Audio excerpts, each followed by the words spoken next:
You know, that you just have to block out and do. So the first thing, and this is what we're going to work on today, we're going to create those micro things that we can achieve in under 10 minutes. But where is our flaw? Where are we going to set our flaw? And what's the flaw that we're going to aspire for? So for everyone who joined in, and as you joined in, I was just answering a question. I think it was Monisha who said consistency is becoming a challenge. So I was recognizing that consistency is a problem for most of us, for all of us. But consistency becomes a problem because we set a benchmark very, very high. Even me, there are days when I said to myself, I want to run a minimum of 5Ks every day. But there are days when even 5Ks is a lot. And then when I drop the floor to saying, okay, there will never be a day when I do not cover a minimum of, so I use my watch and I say caloric burn of 650 exercise calories in a day. There'll never be a day I don't finish that. Between my squats, between my walking, between it, I get to it. So I set a very, very low floor. If I'm training, I would cross way over 2,500 to 3,000 calories. So this is my bare minimum of my floor. What does the floor look like for you? 1,000 steps, 5 minutes of exercise, 5 minutes of breath work is the first step. The second step is to get it done as early as possible. Use that to refocus. But anyway, let me get into what I wanted to talk about today. Right, I'm going to share a little presentation that I created for everyone.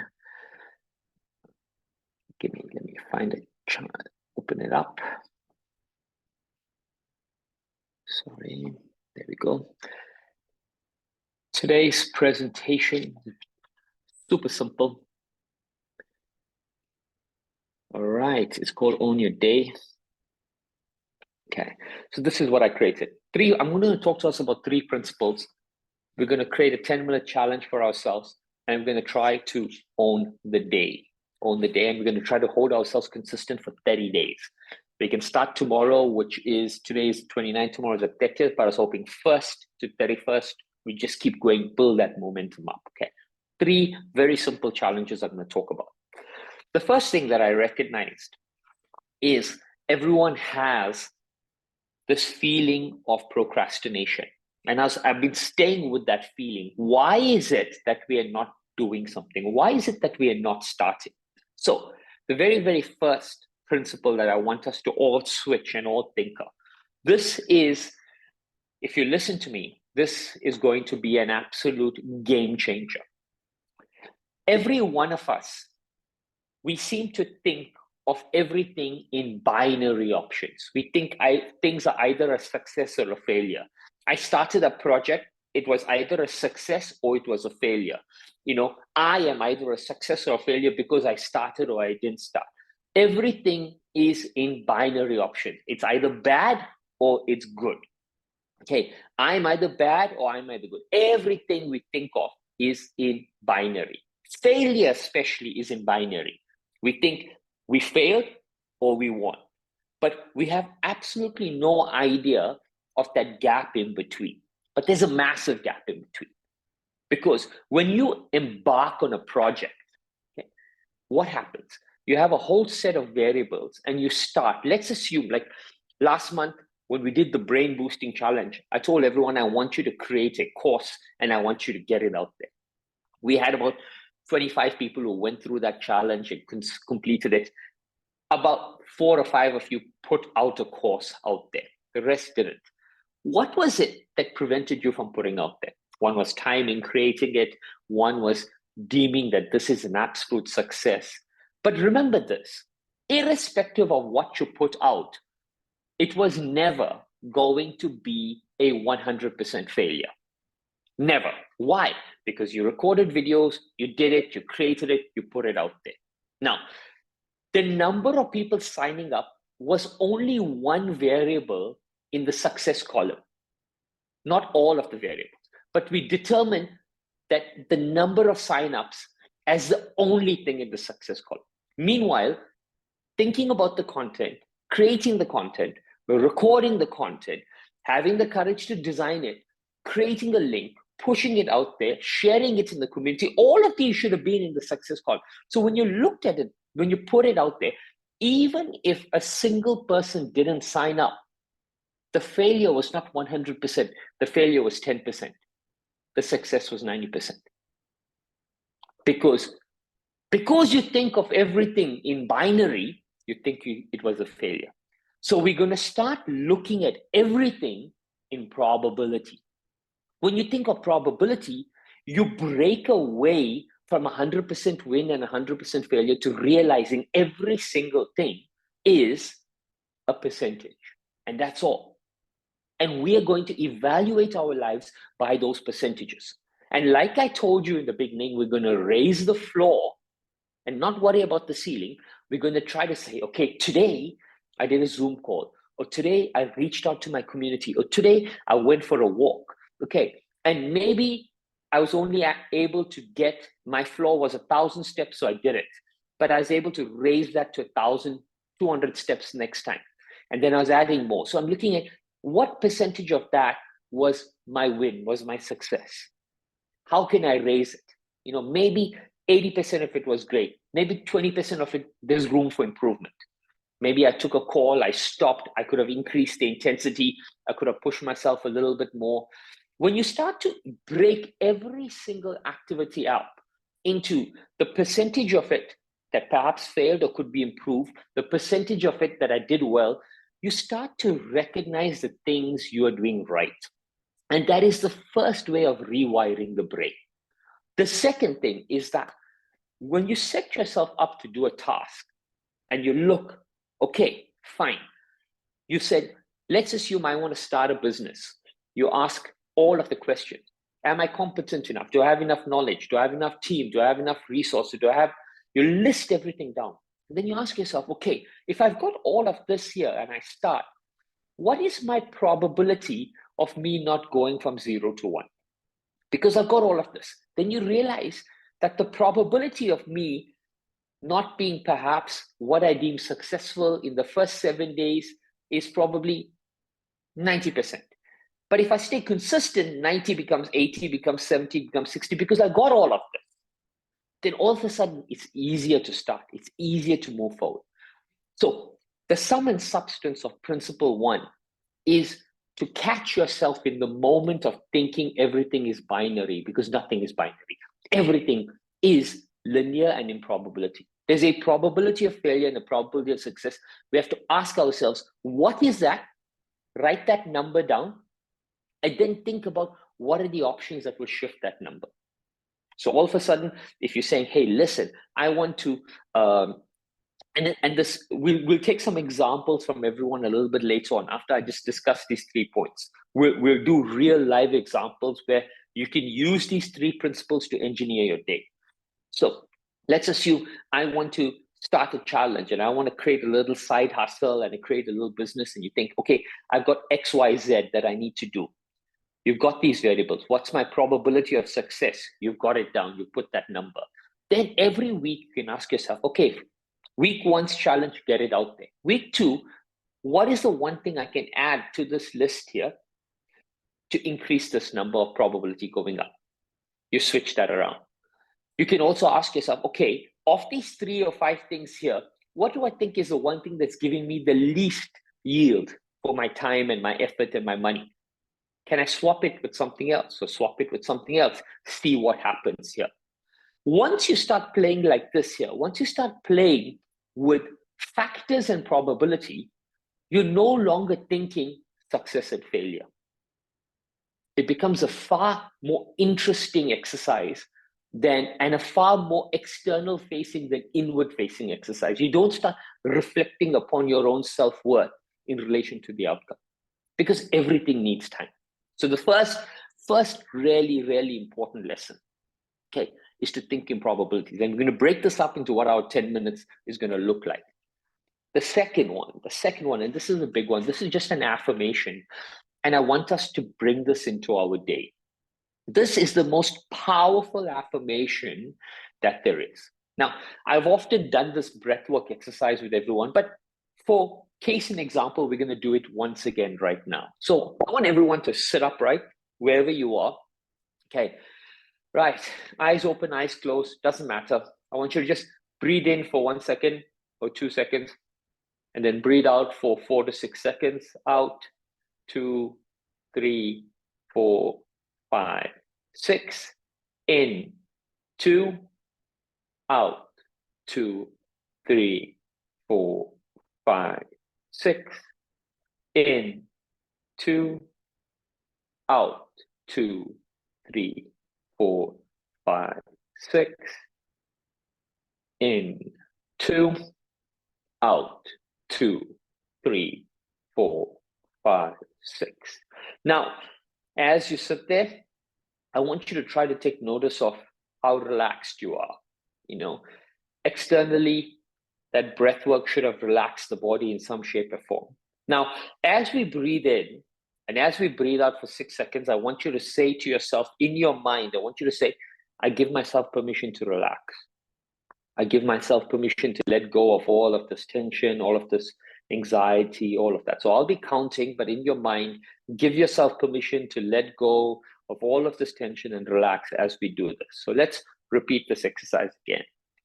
In, 2, out, 2, 3, 4, 5, 6. In, 2, out, 2, 3, 4, 5, 6. In, 2, out, 2, 3, 4, 5, 6. In, 2, out, 2, 3, 4, 5, 6. Great. So once again, scan your body and see if after doing this exercise, which should have biologically relaxed you, when you gave yourself permission to relax, did you notice a significant drop in that feeling of relaxation throughout your entire body and mind? You should have felt this massive weight go out. So this is what happens when we give ourselves permission. And half of the times, we are neurobiologically very tense. We are blocking and we are pushing everything away. So whatever it is you want in your life, whatever, I want you to, on a piece of paper, wherever you are, start making a note of it. I want to attract love. I want to attract opportunity. I want to attract wealth. I want to attract perhaps fame. I want to attract whatever it is that you want to attract, right? 1 or 2 things, write down a whole list, identify what the 1 or 2 main things are. Okay. And in the beginning, in the morning, as a part of your 10-minute routine, your 10-minute affirmation, you're going to take a minute and you're going to say that 10 times to yourself. So you're going to say, I give myself permission, okay, to attract wealth and love into my life. I give myself permission to attract fame, wealth, abundance into my life. Pick any 2 things and repeat that 10 times every single morning. I give myself permission to attract abundance into my life. This is probably, I've been using affirmations for about 15 years in my life. I've tried every single thing. Right? This, hands down, is probably one of the most powerful affirmations I've done, because what it's doing is it's subconsciously priming your mind into the state of receiving all of this. A lot of times our subconscious mind is blocking everything. Like even when your physiology is doing it, in this breathwork exercise, even when your physiology was blowing out and you should have been relaxing, why didn't you relax to the extent that you should have? Was because even though we're doing it, we're subconsciously blocking relaxation. We were in a state of tension because somehow we've convinced ourselves that that's normal. But when you give yourself permission, like you just repeat those sentences, you felt that drop, you felt that relaxation, because our brain responds to our voice in a way that's very beautiful. So when you start to, even you've noticed this, right? Even when you need to motivate yourself, you say to yourself, come on, you can do this. When you're doing something hard, you say, you have the ability to do this. You're strong enough to do this. You're capable enough to do this. When you talk to your mind, you find a new level of strength, a new level of comfort. So we're going to use this. We're going to start to break away those subconscious walls, those barriers that are holding us. So every single morning for a minute, you're going to write this affirmation down and you're going to repeat it 10 times, minimum of 10 times. And if you want to repeat it throughout the day, do that. But keep the words exactly the same. Pick what it is you want to and just repeat it every single day 10 times. I give myself permission to attract love and abundance in my life. Right. Once we do this, you'll start to see magic really and truly unfold. Really and truly unfold. Okay. So that's the second one. First one is we're going to start thinking in probability. The second, affirmation. The third is something that is very familiar with the strike. Positive action trumps positive thinking, which means we want to do something. We want to act. Now, what are we going to be acting about? We're going to act on one thing only. I've asked you previously to journal about this, and I'm asking you to do it again. And I'm going to give you 2 minutes to do it right now. So I'm hoping everyone has paper and pen. If you're part of the locker room, you'll always have a journal and a book close by. You know that.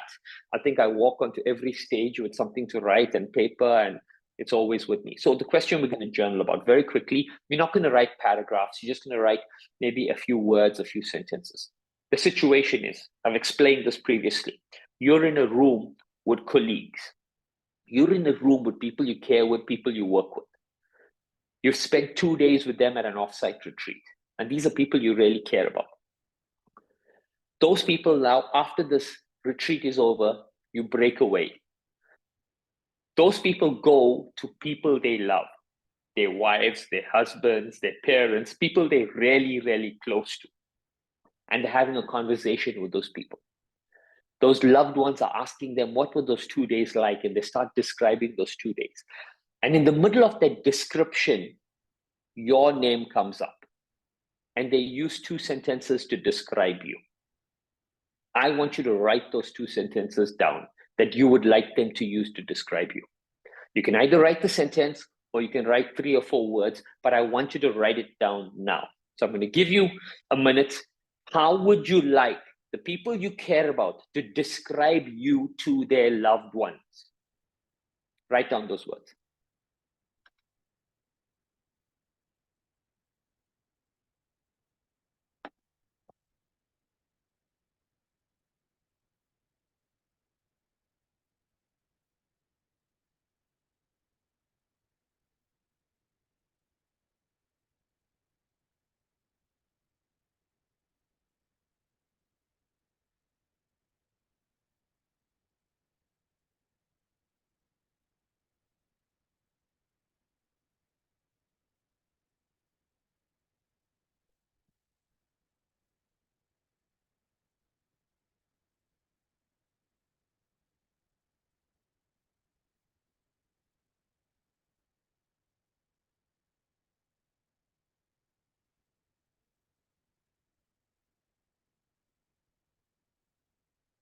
Okay, 30 seconds more.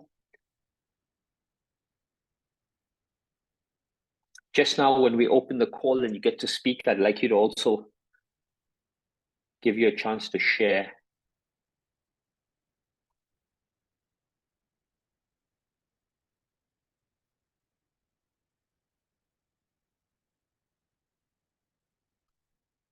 Okay, great. So we should have words, we should have phrases, but you've written 2 sentences on how you would like those people to describe you to those loved ones. The positive action for the next 30 days is every single day, we have to give one person in our ecosystem a reason to say that. So we have to act. Our positive action must invoke that feeling in someone else so that they can say that. This is what we're going to challenge ourselves to do. And the reason we're going to do this is because this action here is going to bring out a feeling of fulfillment in you. Not so much achievement, but fulfillment. Because there's a big difference between the two.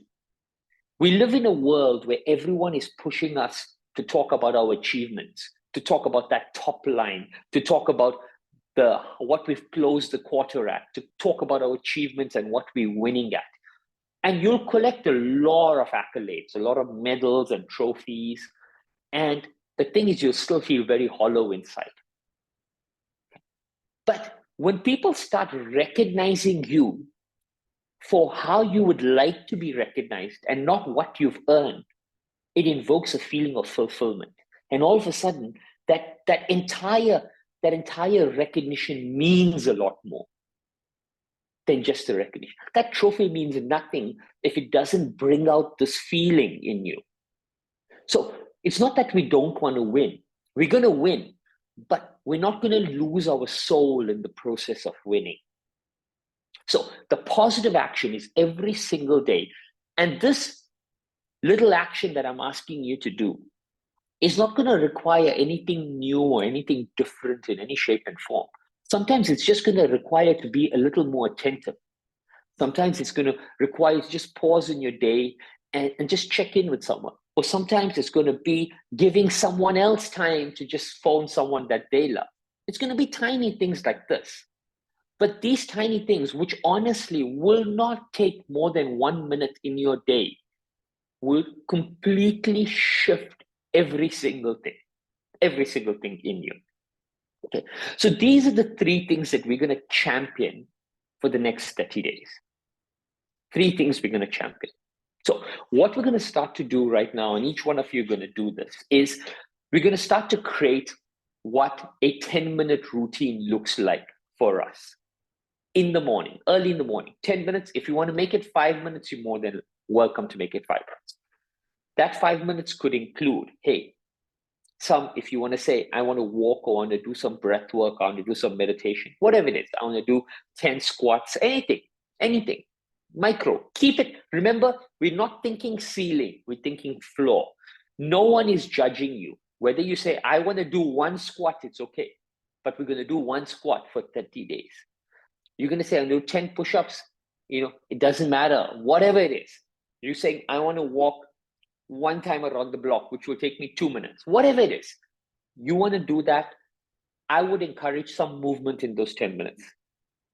The reason I want to encourage it is because movement absolutely changes your entire emotional energy in it.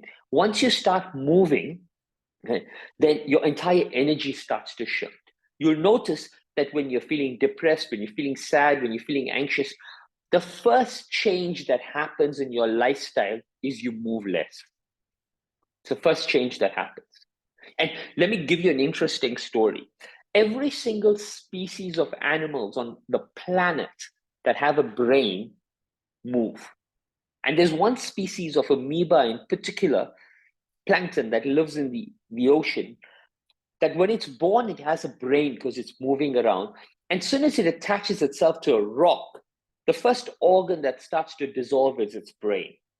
So biologists have learned to understand that the brain's core function is to keep structures that move alive and safe, but movement is critical. If you stop moving, your brain tends to shrink. So in those first 10 minutes or 5 minutes, micro movement I'm looking for. Basic, non-negotiable on the floor. I need it there. The second one is we're going to bring in this affirmation. We're going to sit and we're going to remind ourselves, we're going to give ourselves a little bit of permission. Start to give ourselves permission to receive this magic. Whether it's love, whether it's opportunity, whether it's abundance, open that gateway, start to do it, and you will feel absolutely magical. In fact, there's no better time than now. So if you know what you want to attract in your life, I have an idea of what it is that I like, what it is. I've been doing this for, I think, more than 2 months right now. Hey, I want every one of us to just close our eyes. Whatever those 2 things are we want to attract, I want you to just close your eyes, and right now, let's all of us do it. We're going to do it 10 times. We're going to say to yourself, I give myself permission to attract X plus Y into my life. So let's just do that right now. Let's kickstart it right now on this call. Okay, let's go. You could do it in your mind. Yeah.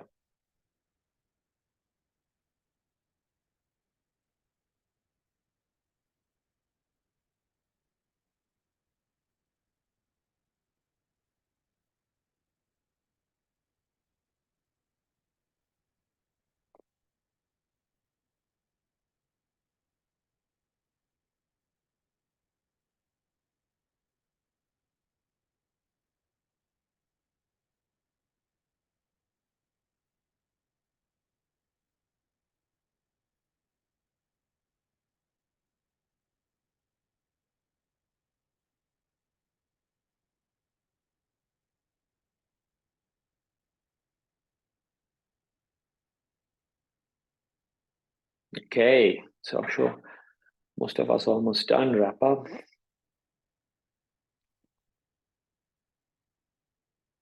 So beautiful. In this exercise, you would have noticed a few things. First thing that you have noticed is that I asked you to pick two. After saying it once, twice, thrice, you were immediately thinking, if these two words are right, should I add a third word in it? Should I switch this word? Should I swap it? You know, love, abundance. Should I be asking for money? Should I be asking for this? The mind plays tricks on you and you keep changing it. This is why I did this here, because I need you to understand, lock those words in and stay true to those words. Stay true to those words. So in the first 3 to 4, your brain wanted to change the words. By 5, 6, you stuck with it. If you did, when you started to get to 7, 8, 9, you felt something may have felt something a little heavy in the chest. That heaviness was that resistance to ask, that resistance that you had. Even just giving yourself permission to attract that, there was a resistance present in us. The more we repeat this process, we break away that resistance. We break it. You would have felt it, Jay. You would have felt it. It would have felt so uncomfortable to ask for these things. You would have felt like, what am I doing? It felt so unnatural, right? But the problem is, these things shouldn't feel unnatural. They should feel easy and effortless. And we have to reprogram our entire way of thinking and feeling. Because if it feels unnatural to you, why will it spend time with you? Think about you and your best friend. When you are with someone who makes you feel uneasy and uncomfortable, you want to get the hell out of here. Now, if money, love, abundance is feeling uncomfortable with you, why would it want to stay with you? Why would it even want to come? That's why I did it now, because I wanted to show you that by repeating this process every day, we're going to start to make that relationship with that a lot more easier, a lot softer, a lot easier, so that it is. Remember, anything and everything you want in life is a relationship between you and that. Look at the metaphor of you and your friends. When you like people, you spend more time with them. So how do you build that relationship? You think about it positively, you laugh, you have lighter moments with them, you want to spend time with it, and that's how that relationship changes. That's exactly the same thing with anything you want to in your life. You can't be scared of it. If you're scared and you're projecting that, it's never going to come. So that feeling that you have is very important, because as we go from day 7 to day 10 to 15, 20, that feeling is going to completely change. By day 30, when you say to yourself, I give myself permission to do this, you're going to have this massive smile on your face. It's going to feel like it's already here. Okay? So that's the second thing. A little bit of movement, positive affirmation. Okay. And the third thing, the positive action. That one thing. So you can identify when you want to do it, what you want to do it. But I want you to start thinking of, if you're saying, and I'm going to use some examples from our tribe to talk about it. If you want to be remembered as a kind and generous person, then all I need you to do is write down, what does kind and generous mean, and how can I create opportunities for people to think I'm kind? It doesn't have to always be money. It can be time. It can be pausing to help someone. What does generous mean? How does generous come across? How does someone who's thoughtful come across? Sometimes some people want to be thought of as smart and intellectual and innovative. That means I need to invest time in ideating, in thinking. You need to carve more time out. So we're going to talk now. I'm going to open the call out. You're going to let me know what those words were. And as a group, we can ideate. I want us to find ways in which you can action that every single day.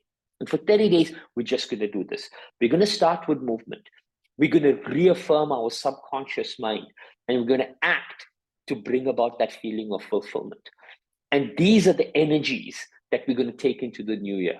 We're going to take a new, reprogrammed subconscious mind, a subconscious that's not fighting away what we want and sabotaging our progress, but a subconscious that's aligned with everything that we want.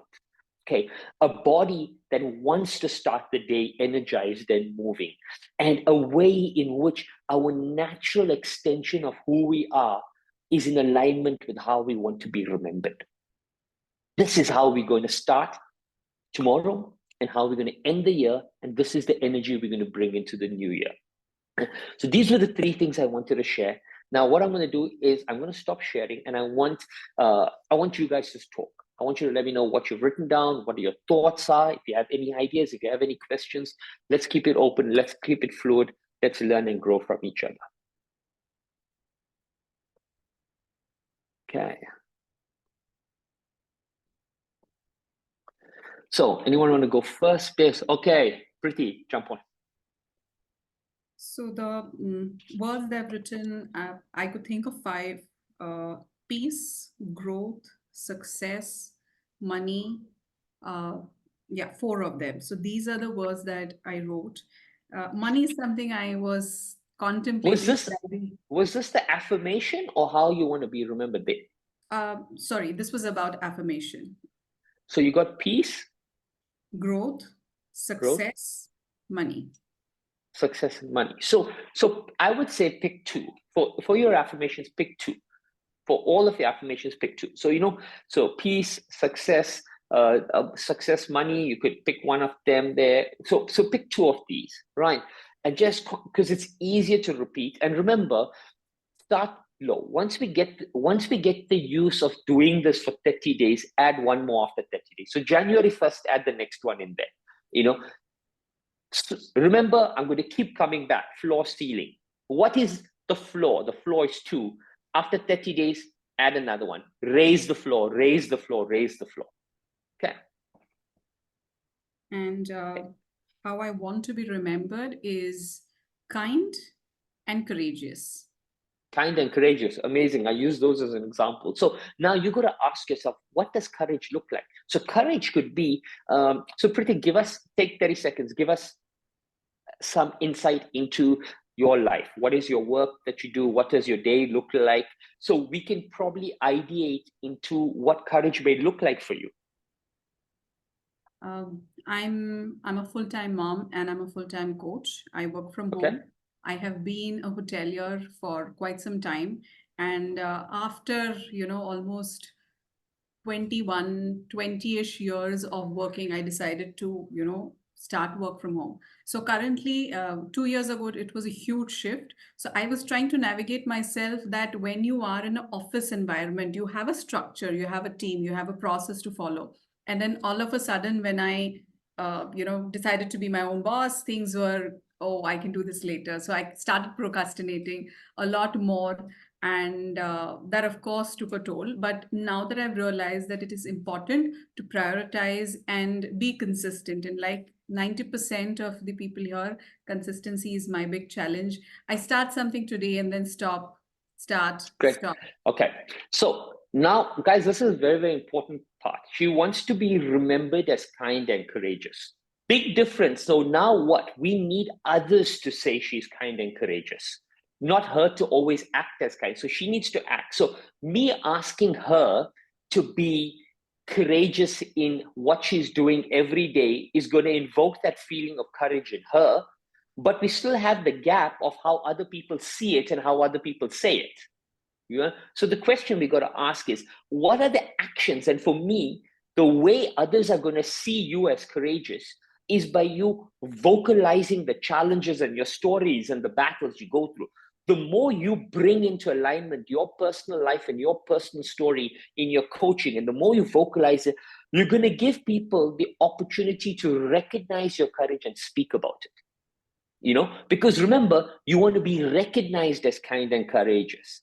You probably already are, but you want to be recognized as that. So the questions we got to ask ourselves, big difference between what you want to invoke in yourself. You could want to invoke a certain emotion in you, okay, and you could be doing that, but that could not necessarily be translating into how others see you.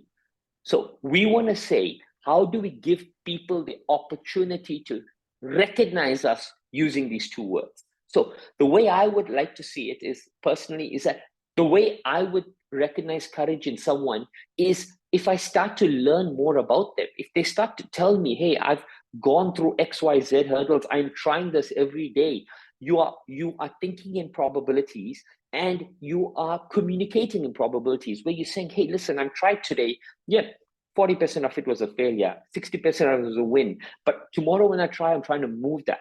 I'm trying to navigate that. So this way here, I'm seeing someone who's always trying to learn, always trying to grow, always trying to push those numbers in some shape and form. Yeah? Okay, cool. Who's next? We got Arjun, we got Rima. Rima. Yeah, hi, Shamal sir. Okay. So where do you want me to start, with the affirmations or the positive action that? So you can let us know what your two words for your affirmation are, and then your positive action. How I want to know how you want to be remembered, and we can ideate around that there. My affirmation is first and foremost health. I want to be healthy and happiness. So these Healthy are the and happy. priorities. Then there is, like lots to follow. Great. And how I want to be remembered is, as a happy, full of life person. Okay. And very successful, productive, but at the same time I want to be remembered as a very humble, down to earth, empathetic person. I really want to help anyone, who, because I've been suffering from anxiety disorder since almost 10-11 years, and I know how it feels. And there are people who don't even recognize that they might be going through some kind of mental, I would not say illness, but some disorder. So I really want people to reach, that I want to be there so that people can reach out to me and I can be that supporting hand to them and tell them it is okay and you can easily come out of it. Okay. Because when Okay. I had these symptoms, I never knew what exactly the whole thing was. But then, so you want to be supportive, you want to be empathetic, you want to be supportive to people. So similarly, now maybe and the group can open up and we can also share ideas around it, around how you want to be remembered. I want to be remembered as someone who's empathetic, someone who's supportive, but also understand that you also on your own journey of recultivating that sort of happiness as well. So also projecting that happiness as well. Now, I would ask you my honest, and we can jump on another call and we can chat, but these two could, if you're projecting a lot of happiness and you're giving someone a reason to say, hey, listen, you're happy, you're bubbly, you're this thing, it may not necessarily be, you may not necessarily attract the person who's feeling down and needing help, because energy like attracts like. Like attracts like in energy. So that's why I'm saying spend some time. Let's articulate that a little bit better. Let's make it a little crisper. And guys, whatever you put down on paper is fluid and dynamic, right? By saying 30 days, all I'm saying is consistent for 30 days to train our body and mind. We can change it, right? But the problem is we can't change all our language and all our words every day before we even give it a chance to sink in and program with us. So the first thing is pick anything for 30 days. Let's be consistent. Let's change it. Because remember, every 30 days, you're a new person as well.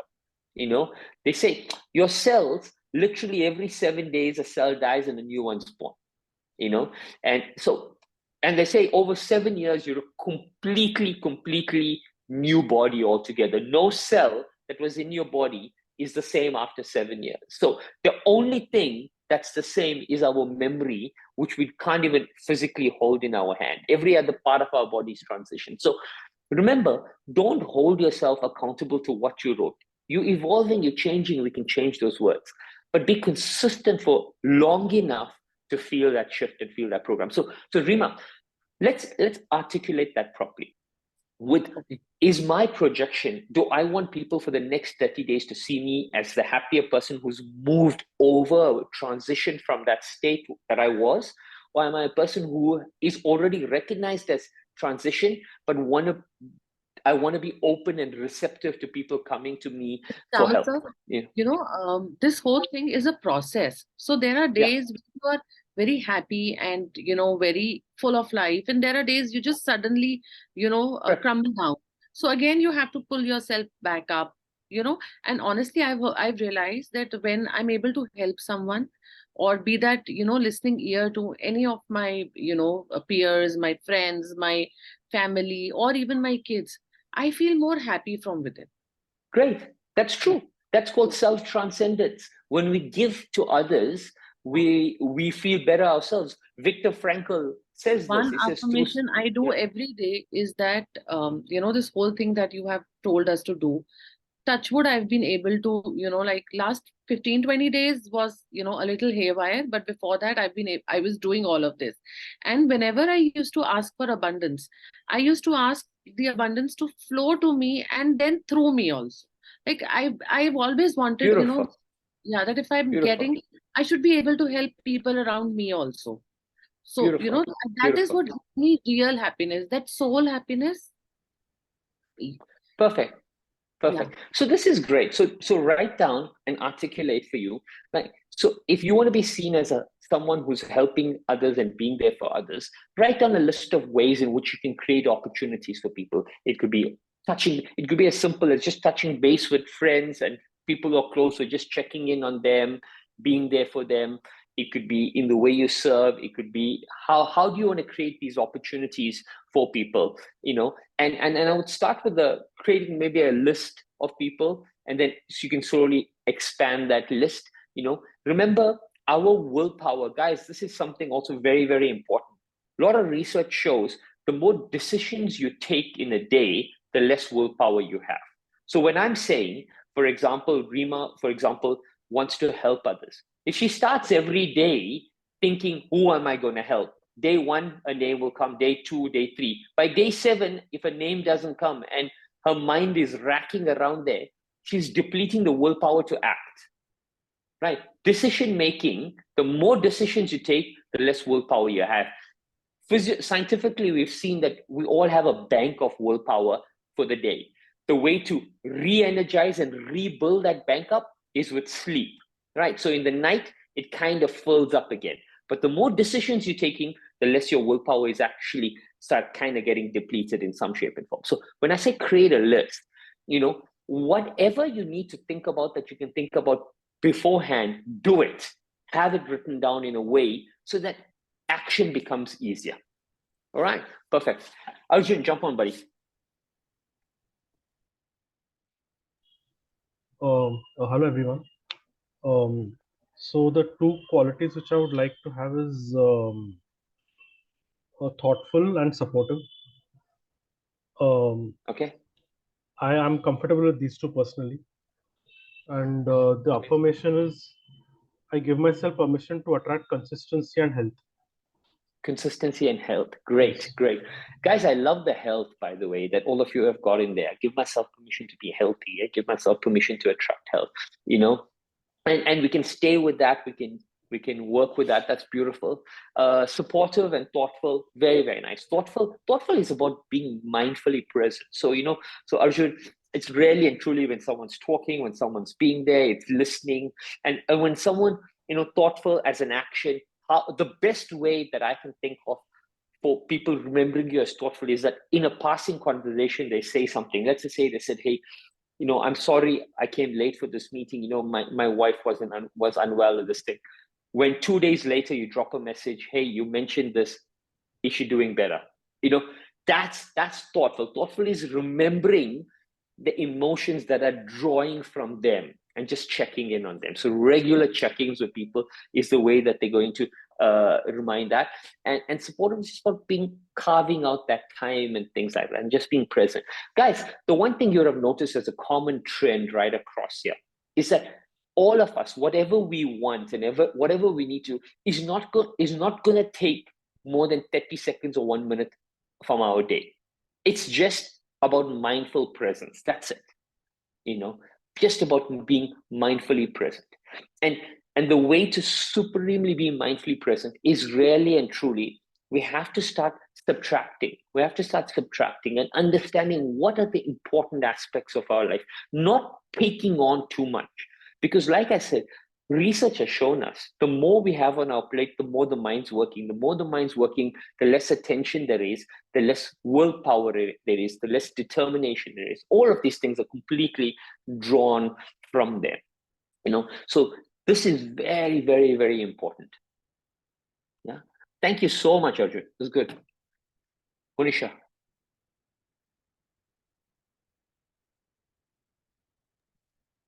Yeah, so affirmation I have written was I give myself permission to hold on. Yeah. So permission to attract wealth and abundance. After Arjun shared consistency, I think instead of wealth, I would like to swap consistency for now and health. Okay. And Sure.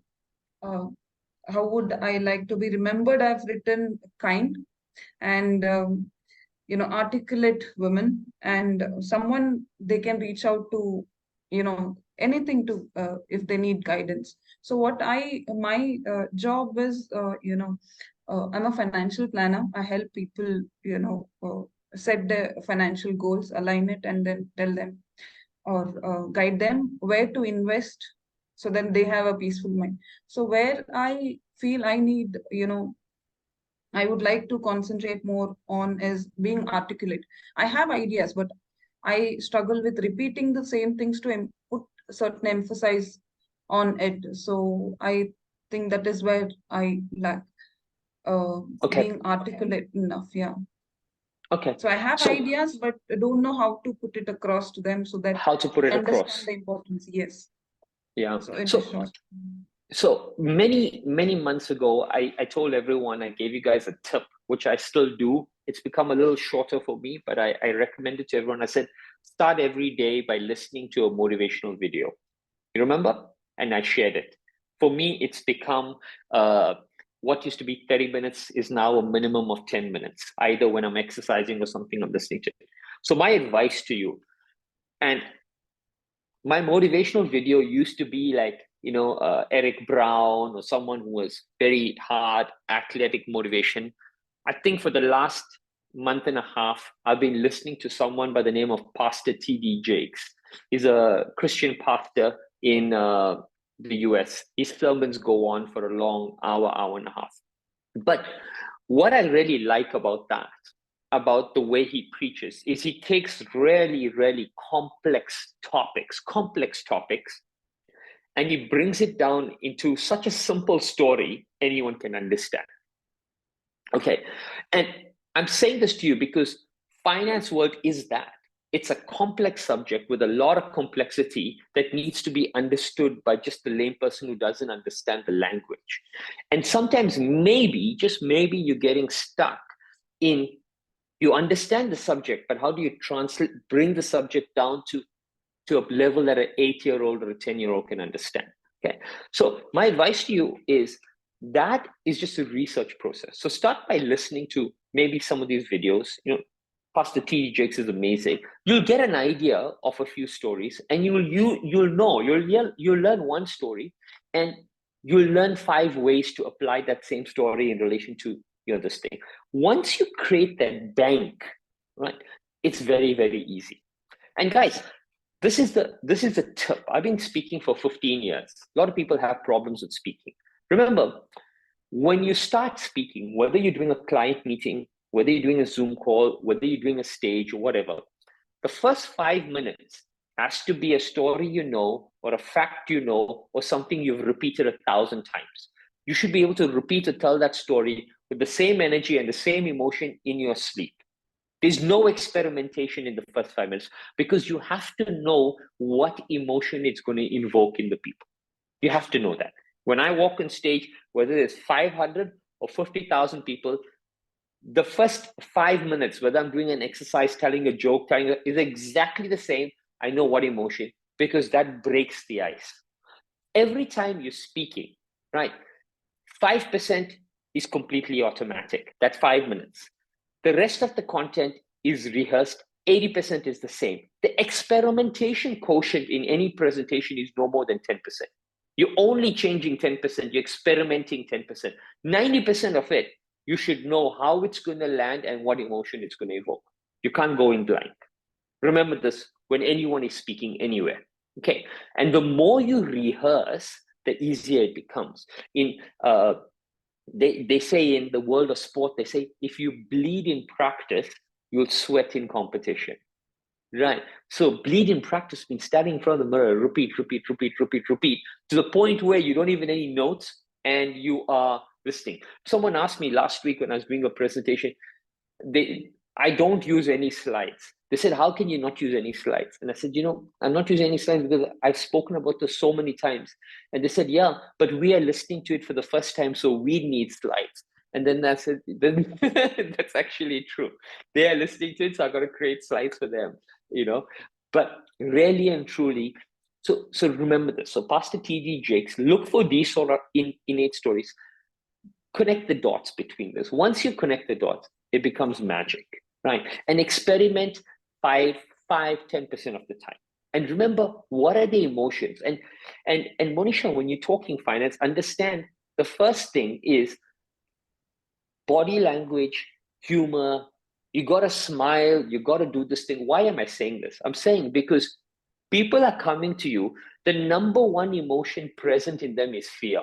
They either don't have enough money or they're scared they're going to get sick. It's the one primary emotion in place, right? And they're looking only at you. So if you are not going to calm that fear down, right, you're not going to achieve anything. Your first job is not to give them financial advice. Your first job is to make them feel comfortable because the fear is already present in their heart, right? When you start to approach things from this point of view, then it is. And when you think in probabilities, what does that mean? If you measure yourself by first Zoom call, if you say binary success, did they buy a product or are they taking my services, yes or no? You will be disappointed a lot of times because financial decisions take a long time before they transition. But if you say to yourself, okay, I'm going to use 5 calls of touching base with them or 5 check-ins with them. And each time I check in, my probability is going to increase. And after 5 check-ins, how many of those people convert? Then you'll see the percentage is way different after 1. And all of a sudden, there's no more stress on you because you're thinking in probability. You're not thinking in binary. You see, guys, so this was a beautiful example of how we self-sabotage our own success, right? By not understanding what we're actually selling, we're not understanding the dynamic that we need to do, and we're not understanding the core emotion that we have to appeal to first before we even get a chance to sell our product. Okay, cool. Thank you so much. Thank you. No problem. Nikhil, how are you, buddy? I think you're mute. I can't hear you. Am I audible now? Cool. How are you doing? I'm doing good. I'm super, thanks. I wanted to understand more about the thing which you were saying to Rima about, the more decisions you make, your willpower decreases. So I just wanted to understand a bit more on that. Absolutely. It's scientific research that shows, I'll try to find the paper and send it to you. So scientists, sociologists, and psychosociologists have figured out that we have only so much of willpower. And we see this in our life. For example, if you're highly, highly stressed, right, by the time you get to the end of the day, your ability to eat a healthy meal is gone. You eat any rubbish, right? But if you've had a calm day and you've relaxed and you spend time and you've been mindful, you can get to the end of the day and eat a salad. We've seen the implication of stress on the body and stress on the mind as the day prolongs. So that's simply. Now, what is the ability to choose a donut over a salad at 8 p.m. is willpower. Because rationally, we all know the salad is better than the donut. But what makes you choose one over the other is willpower, your ability to make a right decision in that. And that is directly proportional to the number of decisions you've taken in the day. So for example, and here's a really interesting study. Guys, this is going to blow your mind. I've been running some research on with my professional footballers and professional cricketers. So let me ask you, if I asked you in a team sport, football or cricket, who do you think is the most stressed, the athletes with the most tension, mental tension that they're holding on to? Is it the athlete who is A, performing really well, or the athlete B, who's performing really, really poorly? Who would you tell me has the most tension?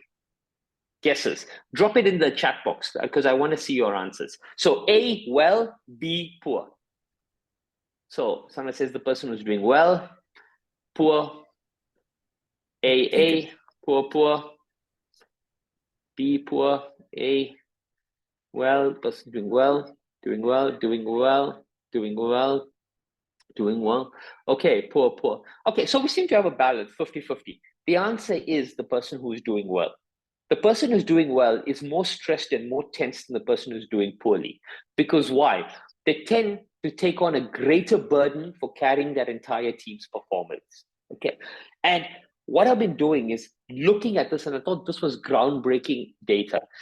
The other interesting thing is I was lucky enough to be in a cricket locker room when India played Pakistan in the 2003 Cricket World Cup. And I know what the tension is like there. I was recently in the Indian Football World Cup when India played Pakistan in the SAF Cup just 2 or 3 months ago. The tension is phenomenal. Stadiums are packed. Everyone builds it up. A lot of media, all of that. And I was recently recording a show 3 days ago with Wasim Akram and Sanjay Manjrekar to break down the whole Cricket World Cup. And I said something interesting to them. I said, all of you guys are talking about technique. All of you guys are talking about roles, responsibilities. I want to throw one thing into the pie here. I said, in every single World Cup that has been played, Cricket World Cup, from the start of the competition to now, currently, the only 2 teams that have played each other in every World Cup is India versus Pakistan. And that's for financial reasons, because that game generates so much of money. But I said that game draws so much from them mentally, right? The amount of media, the amount of tension, the amount of mental pressure the country puts on winning that game is so much that could it be that at the end of the game, we just don't have a bank of reserves strong enough to pull us all the way to the end, because we've lost 9 World Cup finals across different formats. You know, T20, 50 overs, we've lost 9 World Cup finals, you know? So I said, now, where's the decision-making coming in? I was even explaining to them, I said, when you recognize somebody is doing well in a situation, it could be in work, it could be in sport, you could do it. When you are starting to do well, the whole world wants a piece of you. The media wants it, sponsors want all of this. It's in your best interest to do little. Yes, you want to maximize on that.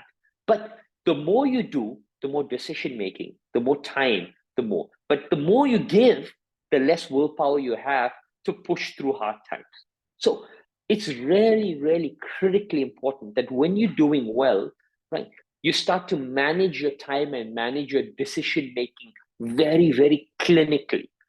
Because if you don't, it's gonna show in performance in literally a few days or a few weeks' time. So this is very strong, validated research, Nikhil. Yeah. So what we have to do is, this is how it is, and I can try to send you the paper and we can talk a little bit more about it. Thanks a lot, Shaman. Thank you. Pushpita, guys, I'm going to stay on, you know, for anyone who wants to chat. So anyone who, I know we've gone over, and I will put the link in for this whole video in our group. But if anyone wants to stay, you're welcome to stay. You want to go, welcome to go. But I will be here for whoever wants to stay. Pushpita, go for it. Hello, sir. I thank you for this call because I was really awaiting for this call. So for me, the 2 affirmations will be happiness and growth. Okay. Can you hear me? Yes, I can. Okay. Happiness and growth, yeah. Yes. So for me, these will be there are a lot. Some got added also when I heard few in the list, but these 2 are on the top, I would say.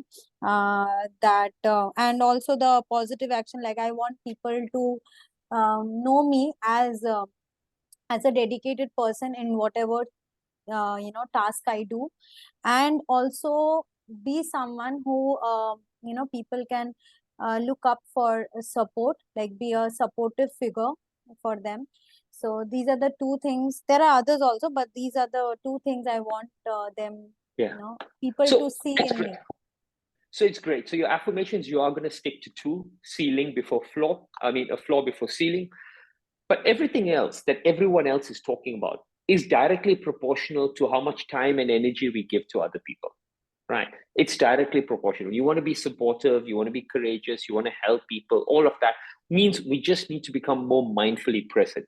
And guys, there's such a big learning here, there's so many things in our day-to-day business that are pulling our attention in different directions. And remember, everything that's pulling your attention in different directions is making you feel more lonely and lonelier because you don't have the time to actually give to the people that matter so that they can say what you want them to say. And that's why we're feeling lonely.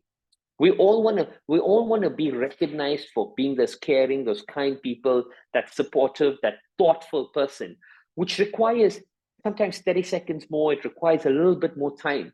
But there's so many things pulling our attention that we can't be mindfully present for 30 seconds.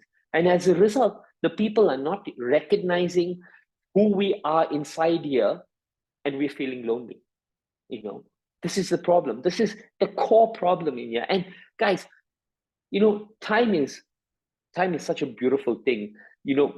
When you start to become more mindful, you realize that actually there is no shortage of time. We actually have an ample amount of time.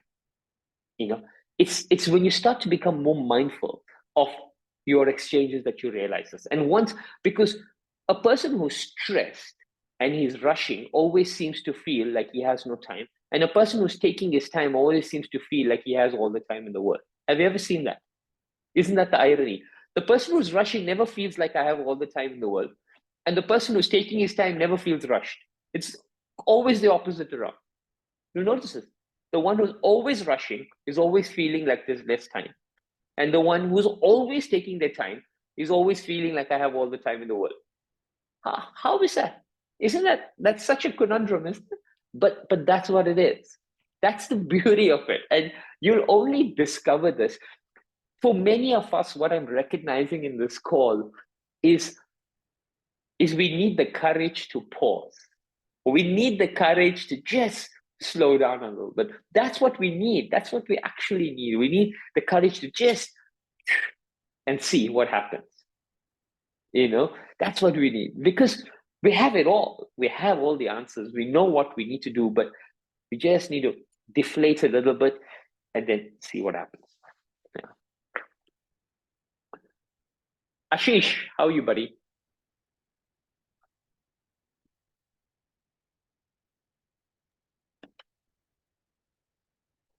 Are you there? Can I hear you?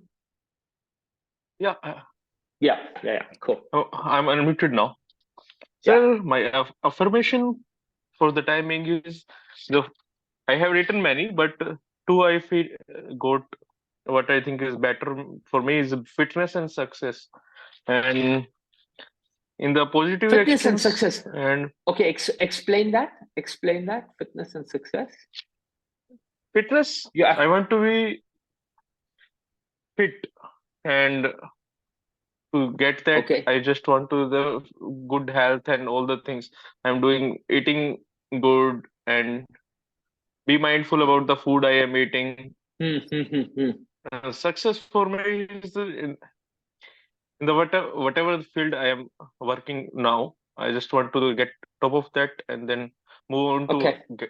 another task and and in the positive actions I have when the people are describing me, I want to describe myself as a disciplined person and an expert in the marine field or any other field which I'm working now. And Okay. sir, I want to share two things also.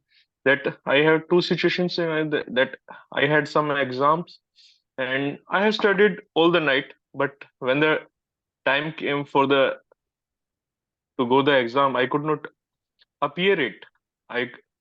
I'm thinking that I thought that I have not studied well, I have not prepared well. Then I just left. But the persons whom I taught, they went to the exam and cleared it. So And Ashish, you second thing didn't was write. sometimes You didn't write the exam. You didn't even write the exam.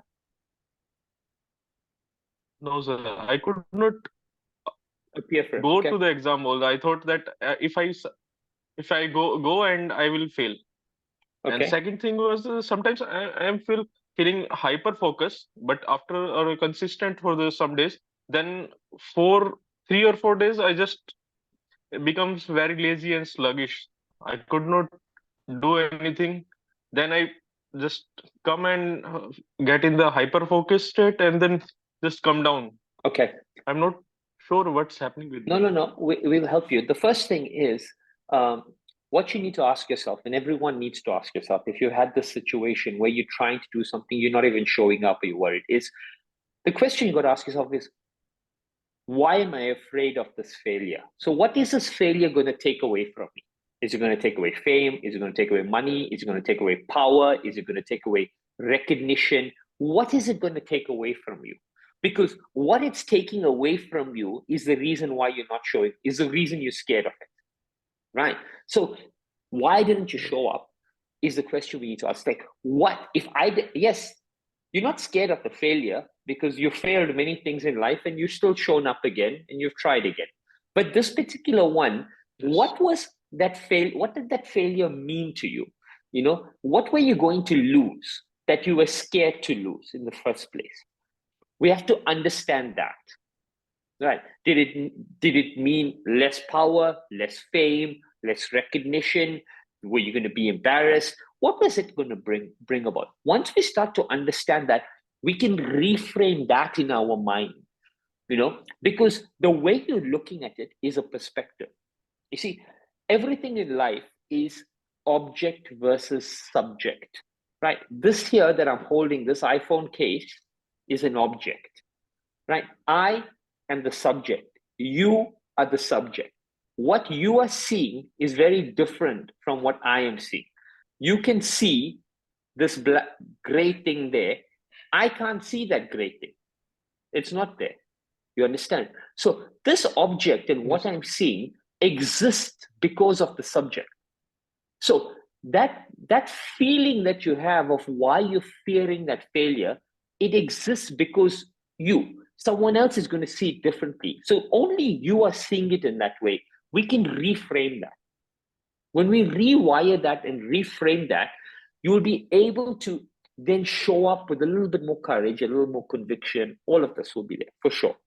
Okay, so I'll help you with this here. You know, this Pariksha is on the call. You can also just connect with her and we can set up a call. I'll help you with this. The second one thing, guys, that's really important for consistency, and I want everyone to know this, right, is that the food you eat is very, very important to how consistent you're going to be. Some foods drain our energy. If you're consuming lots of alcohol, you're eating lots of processed foods, you're eating all of these foods, you know, then it is going to draw a lot of your energy. These are low energy foods. If you eat a lot of high energy foods, fresh fruits, fresh nuts, good clean meats, whatever it is, your food is directly proportional to the level of energy you have, and the level of energy you have is going to help you remain consistent. Okay, so starting your day with movement and eating clean food are the two things that have to come together, right? That's going to help you stay consistent. If we don't keep these two in check, right, then consistency will fluctuate. Now, remember, unfortunately, what happens is I tell my athletes they're very lucky because when they go into a dip, someone comes in and helps them move. For you, no one's coming to help you move. So the first thing is you have to move every day. The second thing is if you're going through a dip in energy, it's best to even detox. Eat only juices, clean fruit, vegetables, things you can recognize. Leave the heavy cooked food, leave the oily food, leave the parathas and the naan bread, pull all of that aside. Give your body clean food, let it detoxify, your energy will come up again. You know, very, very important. It's very hard. It's very hard to eat food that is heavy, food that is rich in preservatives, processed food, consume lots of alcohol, and be consistent in every single thing. You know, because on top of all of this is what? There's something. First is movement, then is food. If these two are not here, there's something sitting on top of all of this. What is that? That is people who are either toxic or not supporting us. That's there always. That's already there. Yeah. Now imagine 1, 2, then that's sitting on 3. How are we going to find consistency? So this movement and this clean food gives us a chance to at least pierce that field of people to be able to remain consistent. So these two things, I don't talk about them enough, about the food and the movement. I'm not spending enough time on it. We will spend a little bit more time, but this is critical. And Ashish, I'll help you. I'll set up some time with Pariksha. We'll jump on a call and I'll help you just understand the sphere a little bit more, and we'll reprogram this. Right? Cool. Yes, sir. Thank you, sir. No problem. Arjun, partner. Yeah, hi. I just wanted to share something. I think I'd mentioned it in the group also, but I think this morning routine which I've been doing for the last 3 weeks, it's really helped, especially the last 2-3 weeks, because there was a lot of critical work in my office, and many times my boss was not there; she was on leave, so everybody was looking to me for the solutions, and I'd like to really thank you and I'd like to everybody for that. That it felt really good, because there have been times when in my current job when I've been feeling underconfident, and it's been a little difficult sometimes, but this has given me a lot of confidence, and I feel more than what anybody else says, I feel very happy with myself. I think that's the best part about it, and I just wanted to just take this moment to thank for that. Oh, Arjun, thank you so much. This means so much to me. Thank you so much. I'm really, I feel really really emotional. Yeah, thank you so much. Guys, I just want to say that firstly, I apologize.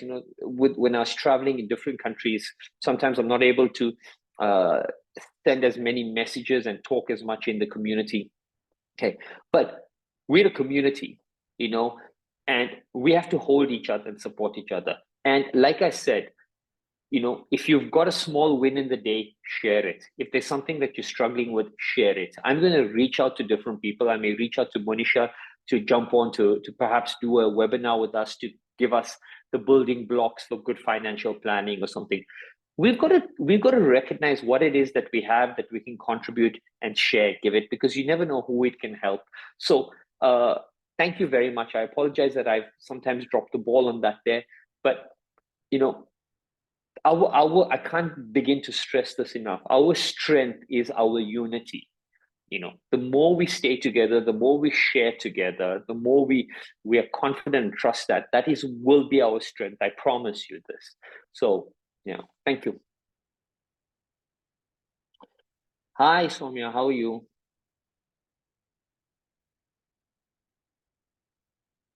You're on mute. Yeah. Audible now? Yes. Yeah, thank you, Shamal sir. I'm good. How are you? My question was regarding thinking in probabilities and the actions required to think like that, because certain repeated patterns of the decisions, outcome of my decisions have made me think in binary. Either the result is, positive or negative. Give For me an example. Yeah, for Give us example, an example. I have to show up myself as a kind and confident mom to my kids, but wherein they constantly keep thinking I'm very strict and I'm very reserved. So that pattern, if I have to change, my actions contradict. Because if I have to show up as a kind mom, I have to become lenient, and I know if I'm lenient, things goes out of control. So this is where I can't really think in probabilities. So it's always binary for me. No, it's a very interesting conversation. I have the same chat with my partner as well. And she says the same thing. I think all moms face this, isn't it? What I keep telling her is that we have to disassociate the leniency from kindness. You've attached certain words together. You think that if I am strict, then it will go in this way. If I am lenient, it will go in this way. If I'm kind, the repercussions are going to be this. All of these things.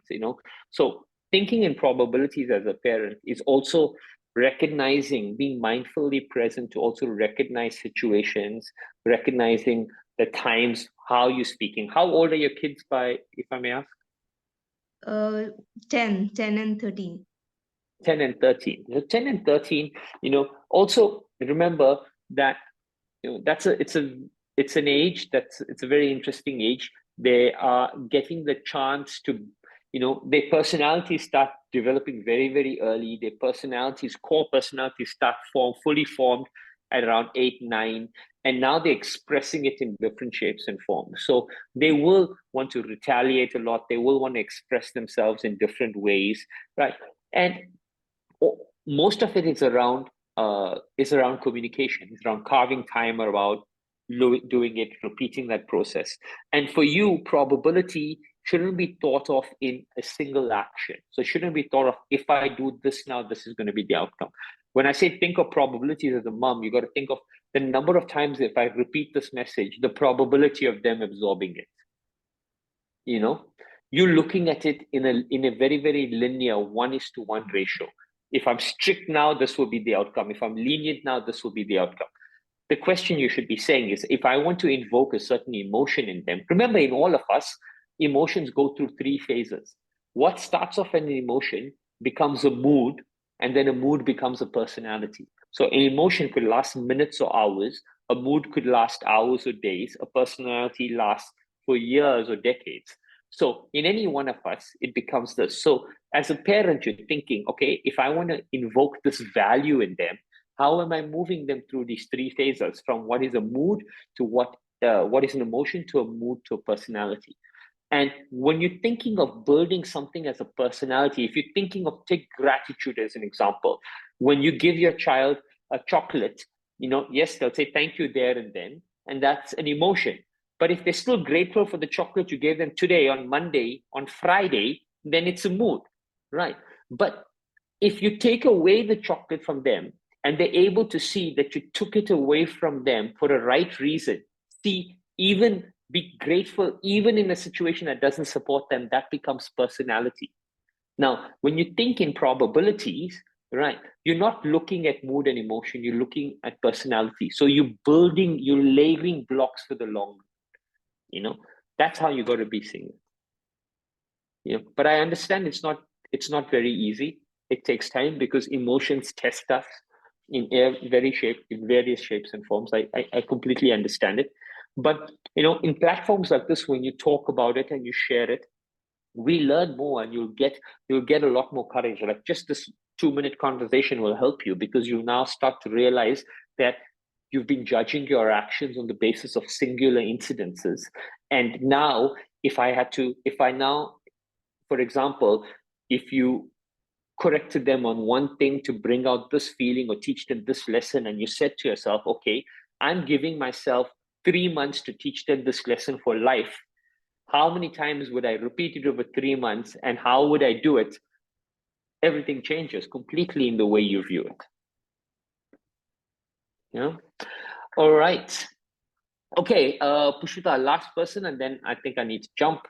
Okay. I got another call shortly. Yeah. So just one question. So you said that we are so much booked with so many things that we need to pause a bit, right? But when we are involved in so many things, it's very difficult to have this thing that just to pause. How to have, because we have this thing. I have this feeling that I'll be missing out something. How will I cope up later on? Then I fear of I should go with the flow, but sometimes it's very exhaustive, because it takes a lot of energy. And then, as I want myself to be supportive and dedicated to my people, my team, then sometimes it becomes difficult for me to cope up with that. So it's like, how to have that like the pause, or how to have that strength to go on with that, because we are so many included in so many things. So yeah, for sure. The way to start doing this, firstly, is to first start creating an inventory list of all the things you have to do. right? Make a massive list of everything. On a day, I've got this, I've got this, I've got this. And then, I'll ask Rohit or maybe Pariksha to share in our group. It's called the Eisenhower Matrix, the 4 cubes of what is important and what is urgent, right? And then you start to break up your inventory list into urgent and important. And you'll notice that everything that is urgent or highly urgent has to do with someone else's deadline. Everything that is important has to do with you. And when you look at a list, you'll see the urgent things, that list never ends. One thing falls out, someone will drop something at the top. One thing falls out, someone will drop something at the top. The important list is the list that's related to your growth. And that list always gets neglected, right? So by pausing, it's about giving a little bit more mindful awareness to the things that are important, that are related to your growth and your peace of mind, right? Because if you take care of that as important, the urgent becomes a lot more easier to manage. But if you don't take care of what's important related to you, the urgent becomes unmanageable, and that list never ends. So it's called the Eisenhower Matrix. We'll share it in our WhatsApp group there. Okay, you can go and look at it. So create a list, do an inventory of about 5 days before you even look at the Eisenhower Matrix. Just write down everything. I have to do this, and then start to mark it.